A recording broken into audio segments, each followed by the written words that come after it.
when ISIS or people like that, when they do and they go kill innocent people, they are going completely against Islam. And before that conquest, the rule of Islam, there are hadiths. When you go in the battle, do not kill women, don't kill children, do not kill the man working in the field, do not attack the monks, do not attack the old people. Who's left now? Only those who are fighting against you.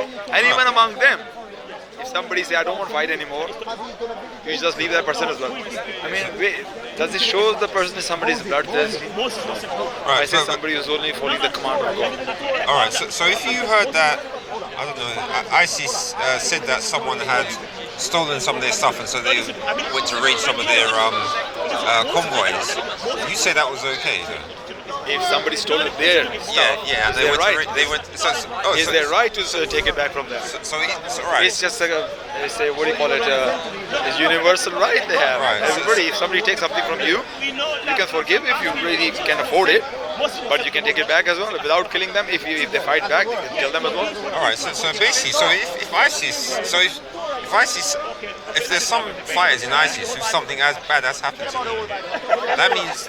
Doesn't that mean that their fight is actually legitimate? Those particular. It's legitimate. Okay. In what way? If some army killed, some people killed their family, you make sure you kill him, not his family. Right. You go and kill that person or those army who attacked you. That's it. That's again the universal right you have. If any oppressed force destroyed you, you destroy them, not their family. That is not Islam. You can't just kill, if somebody kill your wife, you go kill his wife. You go kill him, and you have a right to do that. Okay. So if ISIS think that somebody done something bad to them, you find out those people, not their national people, not their countrymen and women. No, that is not Islam. That person who's the oppressor, you must destroy him if you can. Yes. Right. So basically, if somebody fighting the British army or American army in Syria and Iraq, they are absolutely right. If somebody go and fight against American army in Afghanistan, who's the oppressed force in Afghanistan, everyone have a right to defend their land.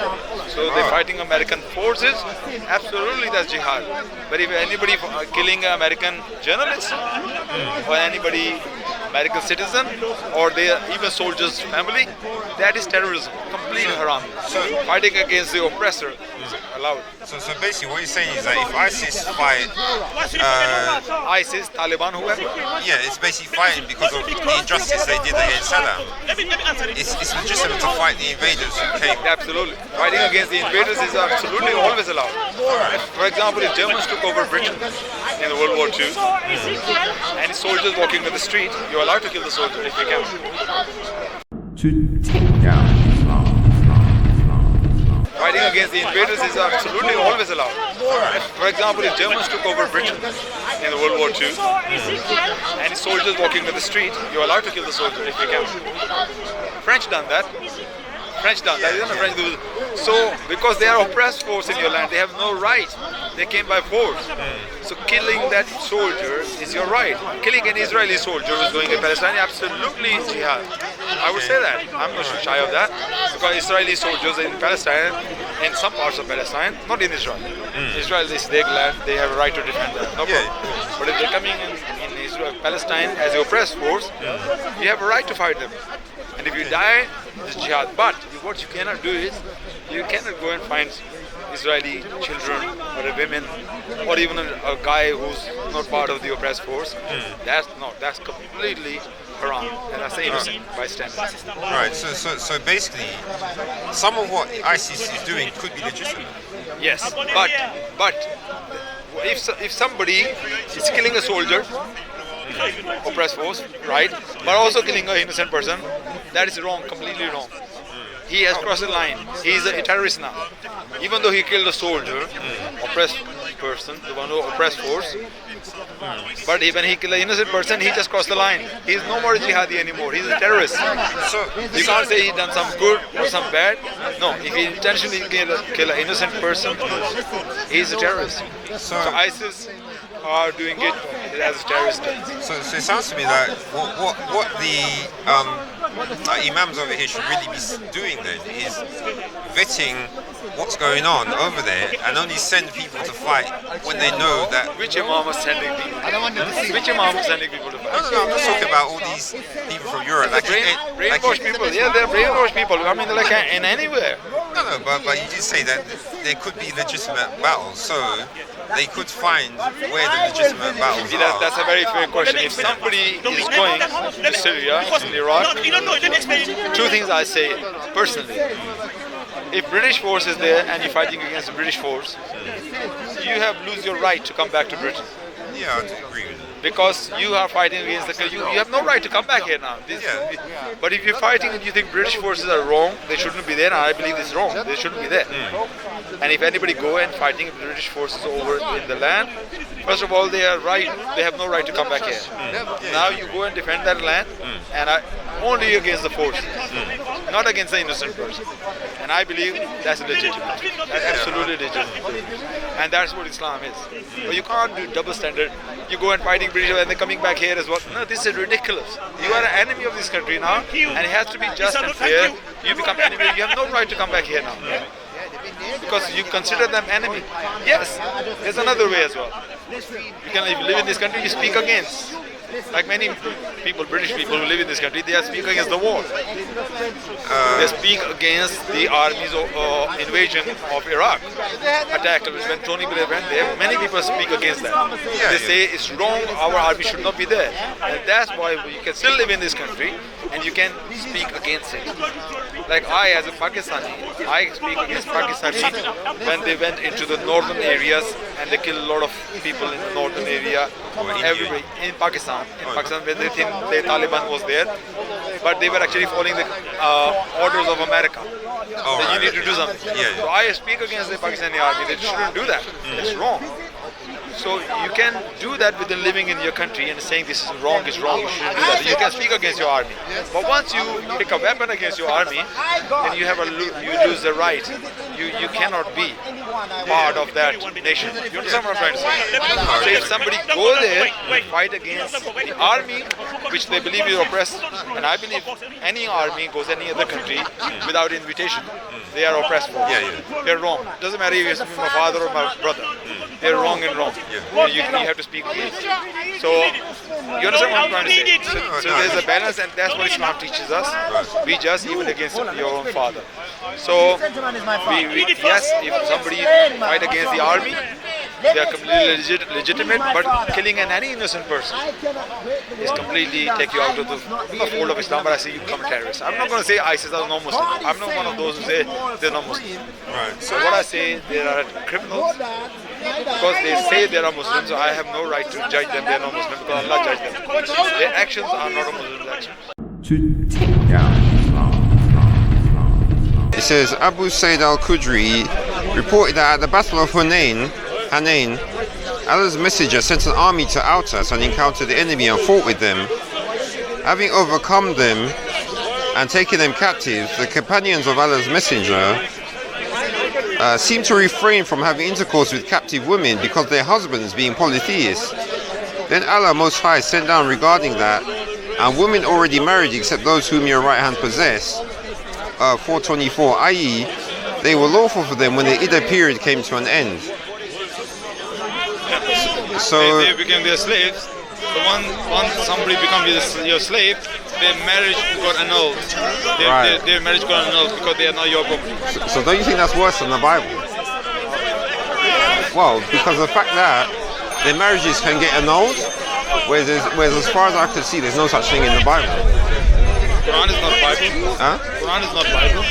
So you don't think it's worse for someone who's married to a... They're your property now. Huh? They're your property now.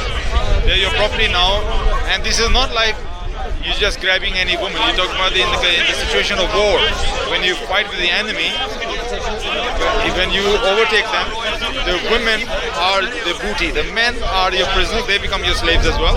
And the wives become your slaves as well. So when they're your slaves, they're your property now. And you can have sex with your slaves if you desire to. So that's why their marriage got annulled with their husbands. They are not there. This was even in the Arabian time, it was like that as well. And Allah says this is how it is. To take down Islam. as for Ibn Khattal's 2 singing girls, one was killed and the other ran away until the Apostle asked for immunity gave to her. Similarly, Sarah, who lived until the time of Umar, a mounted soldier, trod her down in the valley of Mecca and killed her. Al-Huwarith was killed by Ali. So those 2 singing girls, the one that got killed, would you say that the fact that she used to sing satirical? If she got killed.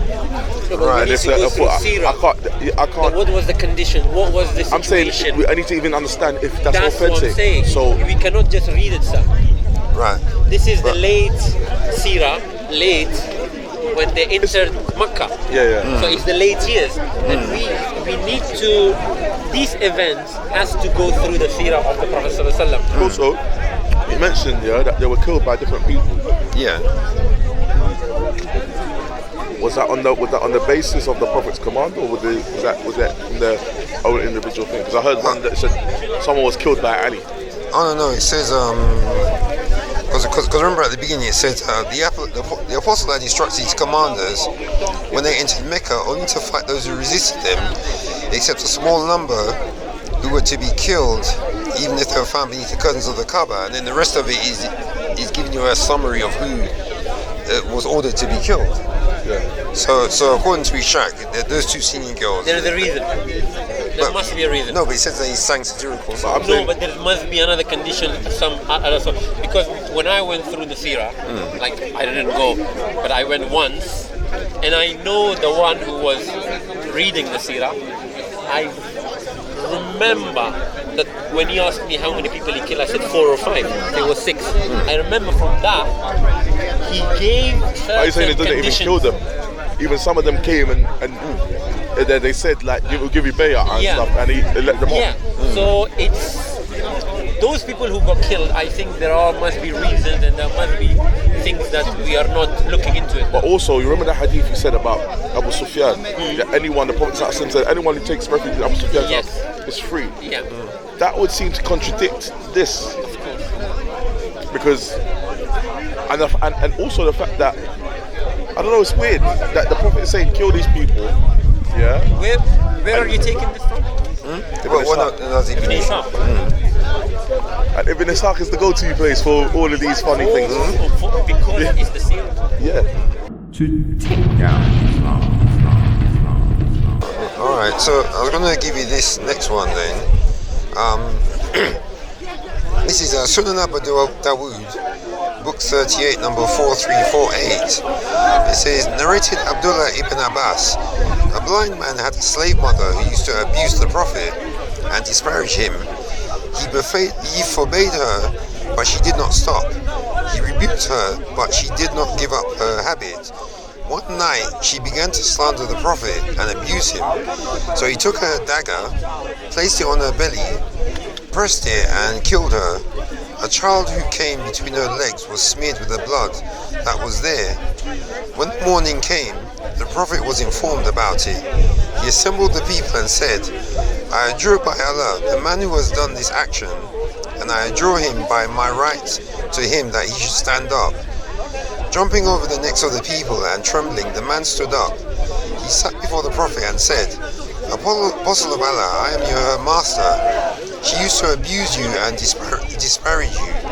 I forbade her, but she did not stop, and I rebuked her, but she did not abandon her habit. I have 2 sons like pearls from her, and she was my companion. Last night she began to abuse and disparage you, so I took a dagger, put it on her belly, and pressed it till I killed her. Thereupon the Prophet said, O be witness, no retaliation is payable for her blood. So, what do you think about If it's authentic, I accept that. I don't have any issues with it. If it's authentic report, I accept that. I don't have any issues with it. Well, I can, if you want, I can give you the reference. No, I'm saying this Sunan Abu Dawood, you said. Yeah. So Ibn Abbas. No, yeah, but he narrated it. Abdullah ibn what I'm Abbas. saying is, I don't have an issue with that hadith.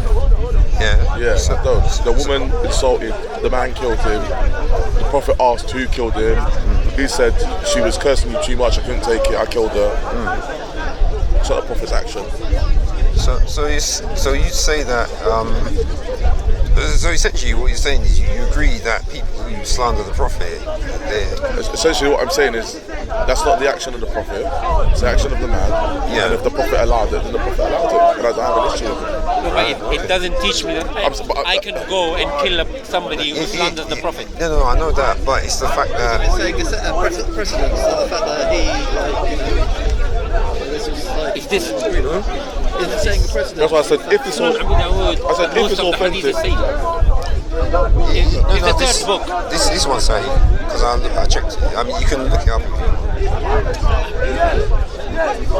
No, because what it is, I only went for the Sahih ones because I knew if I went for even Hassan is quite good. I know some people would be against them, so I only chose the Sahih one. But for me, what would be the reason that you will have a problem with this? Because this is wrong, so the Prophet could be, you think it's wrong, yeah?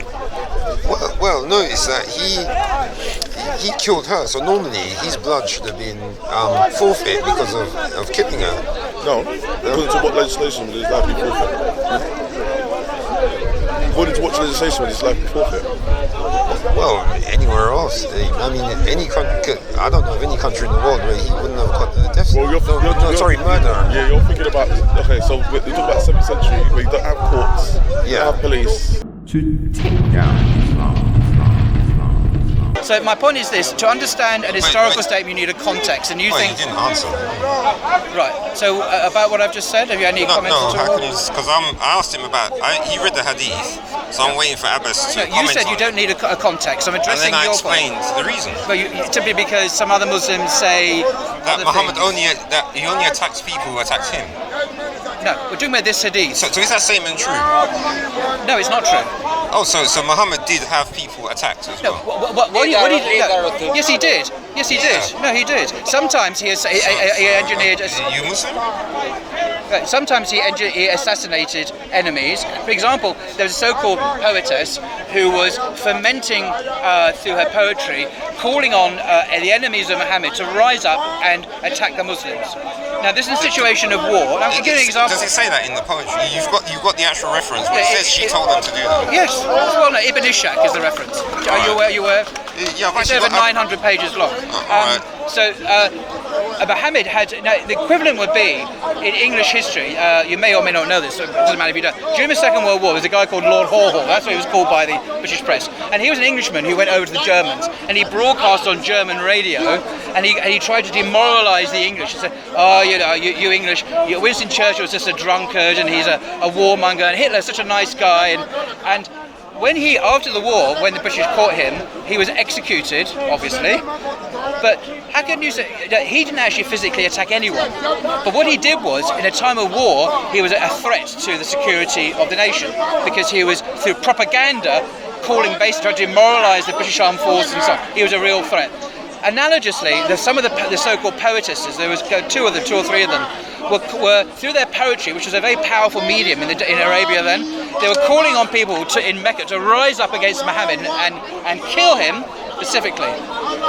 Now, Muhammad, as a head of state, ordered her assassination. Now, maybe I don't have a problem with that myself, but you could say, well, what has she ever done to Muhammad? She never rose a hand against Muhammad. She never got an axe or a bow and arrow. She never took up arms against Muhammad. She never got that. How can you do that? Well, obviously, during the Gulf War, George Bush, he's admitted this, he ordered the killing of an Al Jazeera journalist who was actually based in Iraq for reporting in a way the Americans didn't like on the Iraq war. And the CNN, the Al Jazeera station, was actually bombed by the American Air Force. Now that for me was wrong. But this is what people do in times of war. If you're a real threat in war, you could be, and you're an enemy. You're an enemy. You can be taken out. That's just the normal rules of warfare. So when you say, what did anyone ever? Did Muhammad only attack those who had physically attacked him? I said no. He actually ordered the assassination of one or two people who were a direct threat to him personally. People who were calling for his assassination, and he had them assassinated. So basically, when I've heard Hashim say that, so what you're saying isn't true.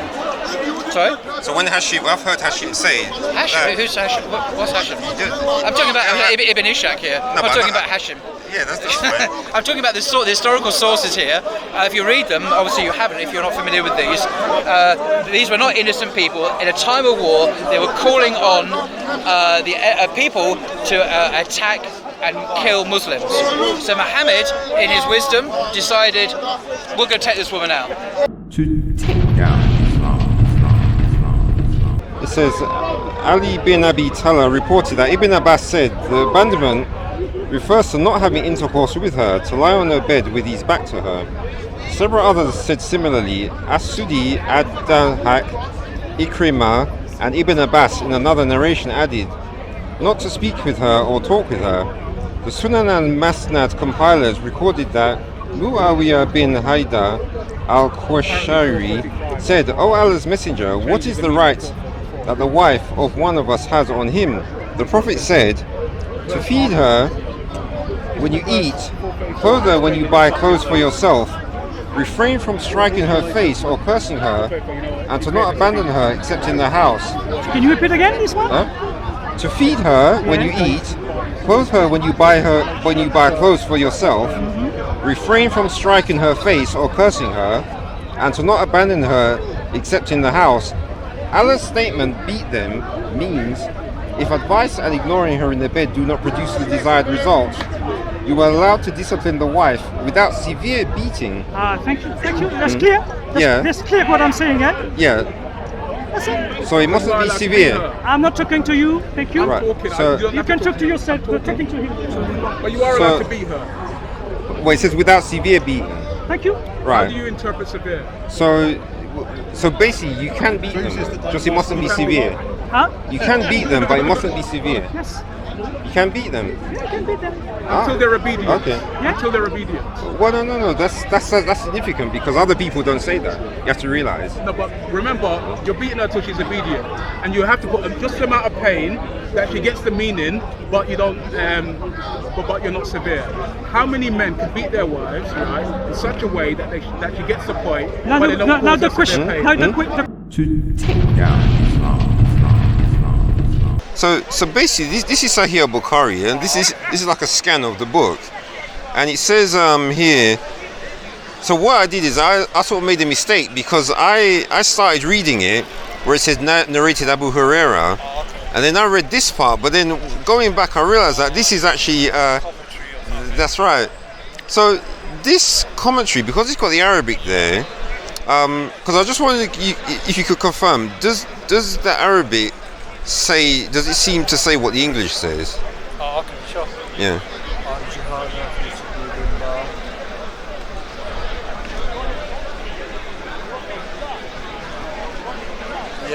Yeah. All right.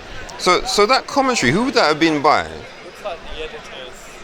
Right. Whoever edited Bukhari. Oh, so this version of Bukhari. so this is whoever edited the Arabic. I'm assuming, yeah. Right. I'm assuming whoever edited this, the English and the Arabic. Also, But- this is their commentary. Also. But I think that Where they got it from, I don't know. I think that's just copying the Arabic. So what I'm presuming is that But even if it's from the Arabic, it doesn't mean that Bukhari himself did that. yeah. Could So be some yeah, that's what I was trying to work out.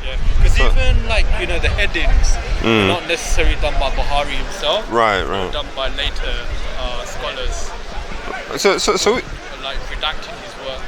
To take down Islam.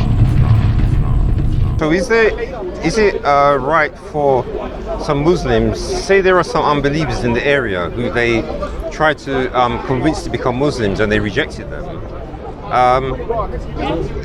Is it right, or would the Muslims be right or wrong if they went and attacked them?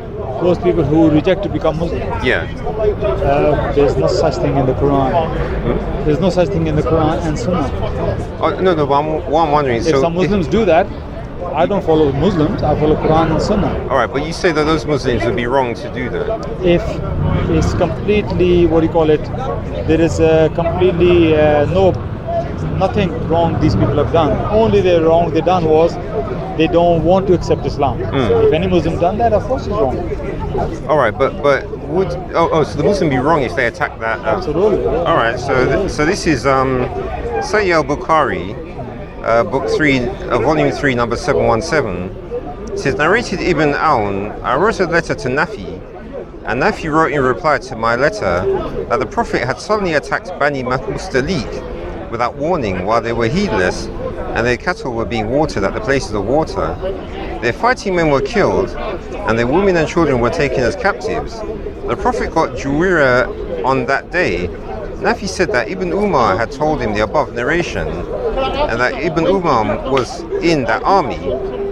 And so the next one is Sahih Muslim, book 19, number 4292. It says, Ibn Aun reported, I wrote to Nafi inquiring from him whether it was necessary to extend to the disbelievers in brackets an invitation to accept Islam in brackets before eming them in the fight. That's a spelling mistake.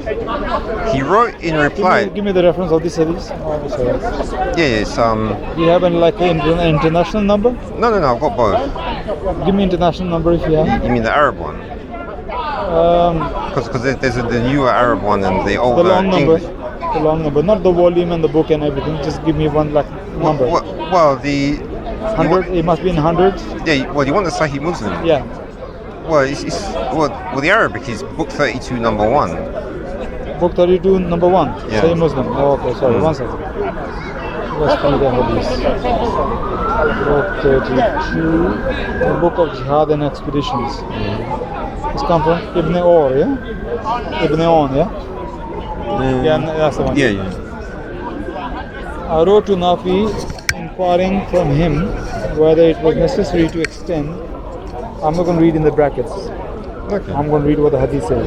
To extend an invitation to accept before meeting them in fight. He wrote to me that it was necessary in the early days of Islam.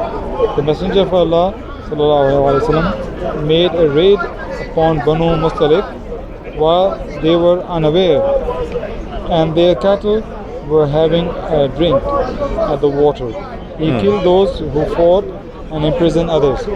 On that very day, he captured Juwariya bint al-Harith, Nafi. Nafi said that this tradition was related to him by Abdullah ibn Umar, who was among the raiding troops. So, Banu Mustalik, yeah? So your problem here is? Actually, do you want to read that heading? Permissibility of raiding the kuffar who have been reached with the call of Islam without giving prior warning. So do you think that? Been reached. So do you think that scholar's a liar? No, hang on a minute. Who has been reached with the call of Islam without giving prior warning? So, is that what all their crime was, Banu Mustalik? We need to read what Banu Mustalik have done before. So it's possible that this Banu Mustalik were part of the people who attacked Muslims before, or they were part of the treaty. They probably had a treaty with Muslims before, and now they break the treaty, because in the Quran chapter clearly says, chapter 9, verse 5 and 6 and 7 says, kill all those people who do not believe in Islam. But those who have treaty with you, right? Those who have treaty with you, not them. Or kill all the mushriks. So basically meaning that it's possible that they had a treaty with Islam before. Treaty means peace treaty. So if they break any treaty, then you're back to war. But no, it's the scholar that disagrees with you, because it was the scholar that put that heading at the top, wasn't it? But no. Yeah. But he's not saying that this is not talking about the treaty or not treaty. He's only saying that those people, without warning, you can attack them. Yes. Now, let's say they break the treaty to us. Now, I don't have to tell them I'm coming to war with you. Now, once you break the peace treaty, what that means? The sign of peace treaty means now we're back enemies again. So now if my trade caravan going from Medina, since there are no more peace treaty anymore, they can attack my caravan at any time. So now it's legit for me, since they show the intent that we are not in peace treaty anymore. So they show the intent, they are our enemy, so we can go attack them without warning. So it could also mean that as well, unless we know what the background of the Banu Mustalik was, who Banu Mustalik was. Right, but you see, the reason why I brought this out is that, see, you're saying about how the God in the Bible is unjust, and what you're citing is what happened with David. But what I'm trying to say is that you can say that, but what if we now go by what Jesus would say, the fruits, which is the results of the teachings? Now we end up with a different. The question you asked me a question. Can you go on a war with the people who reject to accept Islam? That's what your question was. This has nothing to do with it. He says you can go attack them without warning. So this is saying that some people, Banu Mustalik, Muhammad Sallallahu Alaihi Wasallam went without warning attack. Now we need to know what Banu Mustalik's crime was. What their crime was. The whole point here is, can you go to attack people who are not Muslim and they're without warning? It doesn't say go attack them if they don't accept Islam. It's not saying that. It's not saying that. But if there was a history, wouldn't you think the scholar would have put that in the heading? To say the scholar just put the reason, can you go to war with people who you don't warn? Can you go and attack people who Islam has reached them? Can you go? Meaning Banu Mustalik, they knew Islam, what Islam is. Of course, that's why they probably, I'm just putting into my inference here. They knew Islam and they were enemies of Islam. So they knew about Islam, they rejected Islam. Muhammad Sallallahu Alaihi Wasallam didn't warn them and attack them. But what about in the middle? They reject Islam, but they were also enemies of Islam. So it's only covering two fields there. Can you attack somebody who rejects Islam without warning? Yes?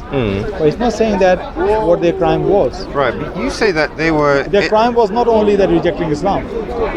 It's not saying that. You're reading into it. Yeah, but you're saying that they were enemies of Islam.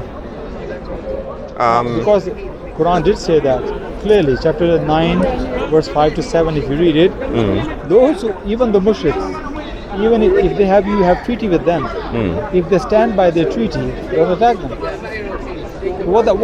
We need to go what the treaty is about.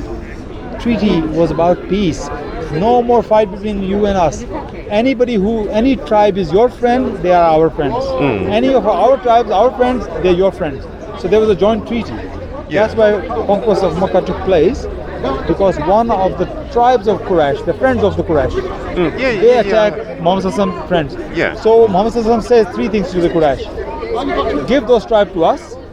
Yes? Who are the guilty ones? If you don't want to do that, then you separate themselves from that tribe so we can attack them. Yes? Or ready for war. They say neither we're going to give them who done that to you, neither we're going to separate ourselves from them. Muhammad said, really? Okay, treaty is broken now. But that was the point of the treaty. None of you will attack any of ours. So this is what the treaty was. If you break the treaty, your intent is now enemy and war.